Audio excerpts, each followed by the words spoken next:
భారతదేశంలో అది కూడా పార్లమెంటులో నడిబొడ్డున ఏమాత్రం సిగ్గు లేకుండా బీజేపీ ప్రభుత్వం మొత్తం ఈ బడ్జెట్ అంతా బీహార్, ఆంధ్రప్రదేశ్ ఈ రెండు రాష్ట్రాలకు కేటాయిస్తూ తెలంగాణ రాష్ట్రానికి కంప్లీట్గా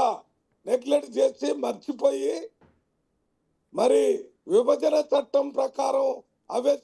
ఇవిస్తున్నాం అని చెప్తే విభజన చట్టం చేసినప్పుడు తెలంగాణ రాష్ట్రం ఒక పక్కన, ఆంధ్రప్రదేశ్ రాష్ట్రం ఒక పక్కన ఏర్పడ్డాయి. మీరు విభజన చట్టం పేరు చెప్పి తెలంగాణ రాష్ట్రానికి మీరు బ్యాక్వర్డ్ డిస్ట్రిక్ట్స్ డెవలప్మెంట్ బడ్జెట్ కూడా అలాట్ చేస్తున్నట్టు చెప్పలేదు. మీరు రాయలసీమ, ఆంధ్రప్రదేశ్లో విశాఖపట్నం, అదే రకంగా అక్కడ ఉన్నటువంటి విజయనగరం, శ్రీకాకుళం జిల్లాలకి